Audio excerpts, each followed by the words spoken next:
건모 씨가 지금 막 스된 그릇에다가 반찬하고 고추장이랑 참기름 넣고 밥을 비벼 먹고 있어요. 어제 먹다 남은 콩나물은 전자레인지에 데펴주는데 기름이 튈 수 있으니 랩으로 한번 씌워주었어요. 그런데 뭐가 하나 빠진 것 같네요. 아 맞다. 계란 후라이.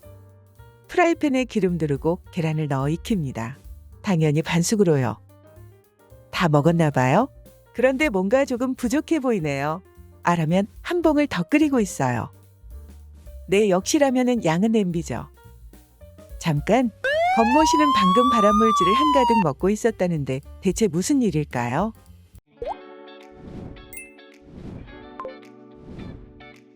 여러분은 집에서 식사를 하실 때 프라이팬이나 양은 냄비로 조리해 본 경험이 있으신가요?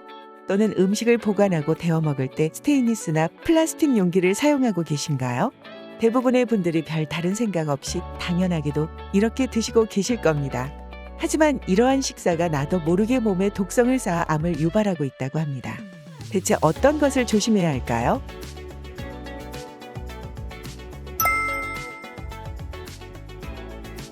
첫 번째로 음식을 데울 때 전자레인지에 아무 플라스틱이나 쓰는 것입니다. 평소에 플라스틱 용기에 음식을 담아 전자레인지에 넣고 돌린 적이 있으신가요? 간단히 반찬을 데울 때 음식이 많이 남아있지 않으면 플라스틱 용기를 그대로 돌리는 경우가 있습니다. 그런데 이것을 확인하지 않고 전자레인지를 사용했다면 굉장히 위험한 행동인데요. 앞으로 플라스틱 용기를 전자레인지에 돌릴 때는 이것을 반드시 확인하고 사용하시기 바랍니다. 바로 분리배출 표시 아래의 영문인데요. 이것은 해당 플라스틱의 재질을 뜻하고 전자레인지 사용 유무를 판단할 수 있습니다. 식약처에 따르면 2번 HDP, 5번 PP 성분만 전자레인지에 돌릴 수 있다고 합니다. 2번, 5번 성분은 열에 강한 재질이기 때문인 건데요. 나머지 소재들은 전자레인지에 돌리면 비스페놀A라는 발암물질이 배출될 수 있기 때문에 사실상 독을 먹는 거나 다름이 없으니 주의하셔야 합니다.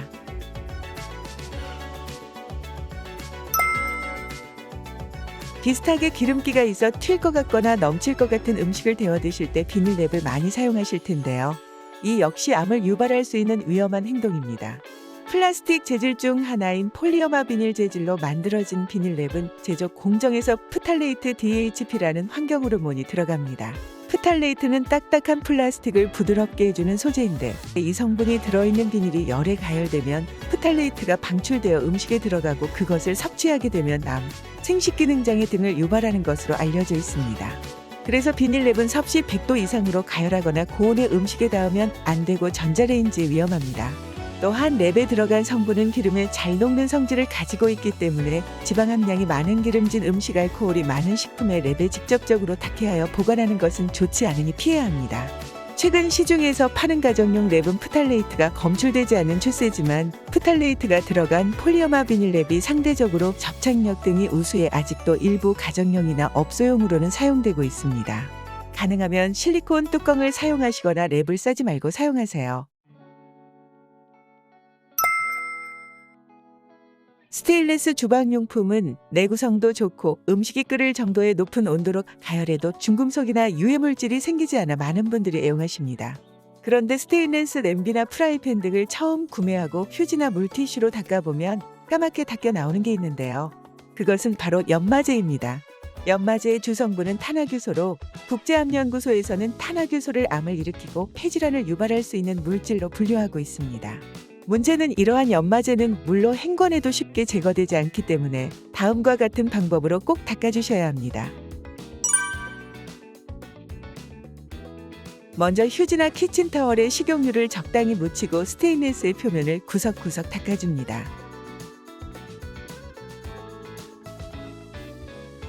이후 물 조금과 베이킹소다를 용기 크기에 맞게 덜어서 수세미로 닦아줍니다. 그리고 주방 세제를 이용해서 세척을 해주고요. 그리고 스테인리스 용기에 물을 넣고 식초를 부어서 끓는 물에 10분 내외로 끓여줍니다. 이후 다시 한번 주방 세제로 세척해주면 됩니다.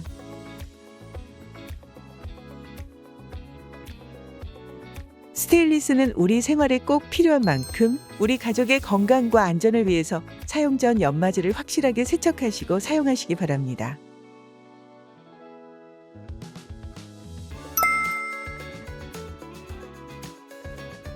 라면 끓여 먹을 때 안성맞춤인 양은 냄비입니다.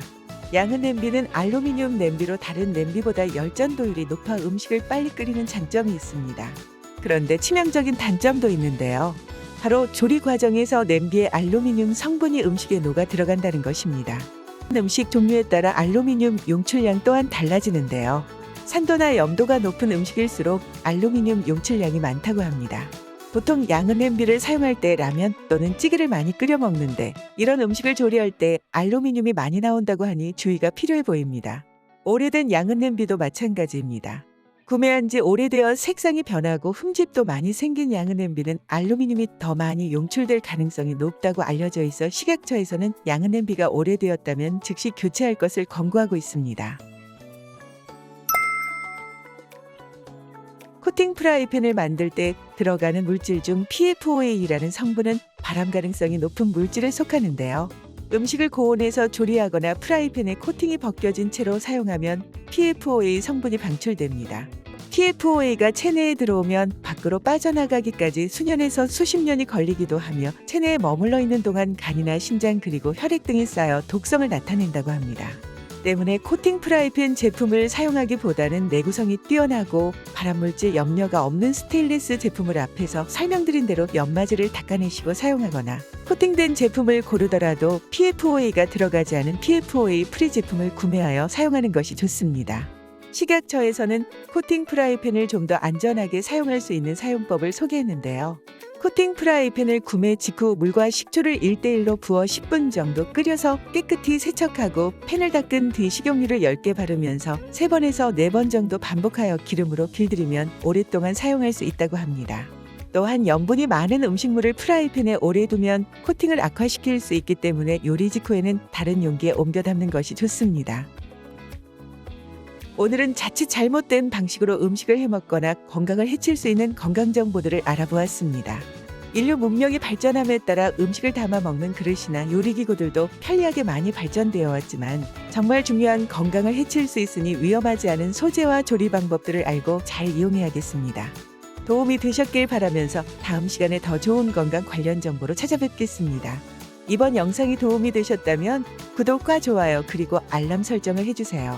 도움이 되는 건강 그리고 운동 정보들로 다시 찾아오는데 큰 힘이 됩니다. 건강의 모든 것은 여러분의 건강을 위해 노력합니다. 다음 영상에서 건강히 다시 찾아뵙겠습니다.